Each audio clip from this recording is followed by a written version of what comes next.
Chers amis, je viens de rendre visite au domaine Georges Vernet, qui est à Condrieu.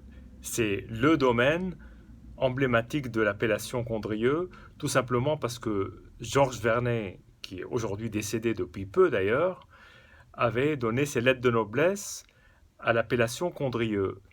Et donc j'ai rendu visite virtuellement.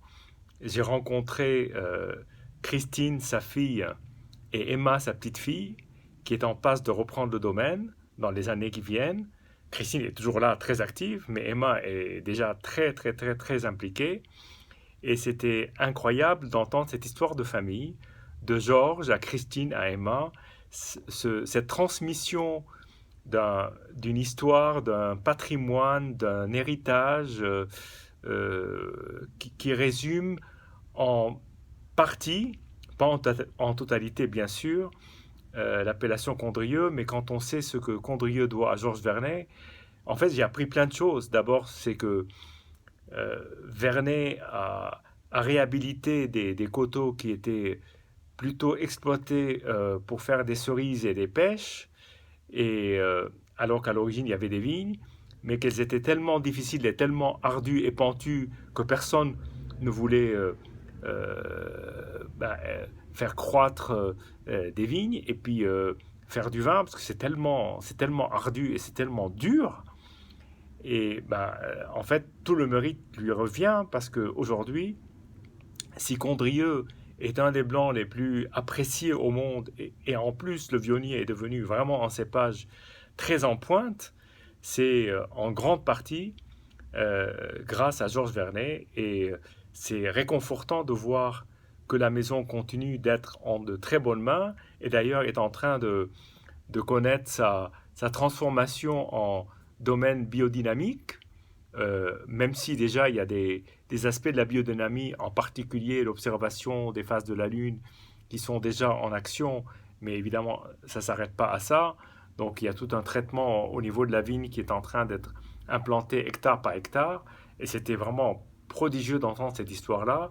Alors pour participer à cette dégustation, non, cette présentation et cette discussion avec les, les, Christine et Emma, euh, j'ai ouvert une bouteille. Euh, alors, j'ai pas voulu taper dans les condrieux haut de gamme, dont les coteaux de Vernon, qui est un des plus beaux condrieux et peut-être le plus beau condrieux de la planète. Mais bon, je me suis contenté d'un pied de Samson, qui est en fait un vionnier, qui n'est pas en appellation Condrieu, qui est en IGP des collines rhodaniennes. Voilà. Et c'est intéressant d'apprendre qu'en fait, le pied de Samson est sur l'appellation Condrieu. Mais Georges Vernet, esthète comme il est, et puis tellement exigeant, a décidé que c'était le bas du coteau et que, voilà, il déclassait de lui-même, le vin. Donc, c'est un Condrieu, mais c'en est pas un. Et voilà, donc on va le déguster. C'est un 2017, donc c'est un vin qui peut se prêter à la jeunesse, même si je pense qu'il a un beau potentiel, parce qu'il m'a quand même laissé une très très belle impression. Bien entendu, alors j'ai posé la question, combien de temps on peut garder des condrieux comme les coteaux de Vernon ou les Chaillets de l'Enfer? En fait, ce sont des vins qui peuvent résister au temps 20 ans, 30 ans. Voilà. Donc là, on est sur un 2017 qui n'a que 3 petites années, avec une très belle robe or très pâle, avec des reflets encore verdâtres, signe de la jeunesse. Et puis, alors, pour ceux qui recherchent les arômes fleuris, alors, le Viognier, on est servi.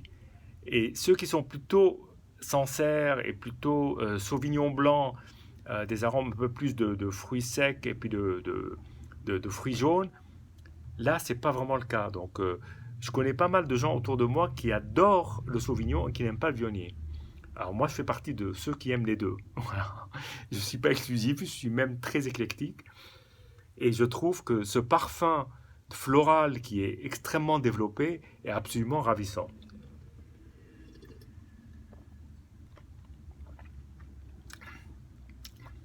Alors, on est, c'est un vin qui a un très beau développement en bouche, alors au nez, on a dit que c'était très floral, mais en bouche, c'est exotique, c'est très parfumé, c'est soyeux, je dirais presque c'est multicolore, tellement il se passe des choses.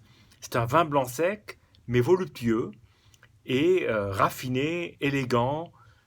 C'est très beau, vraiment très beau. Ça n'a pas une grande longueur en bouche, mais c'est un vin qui se prête bien à un repas.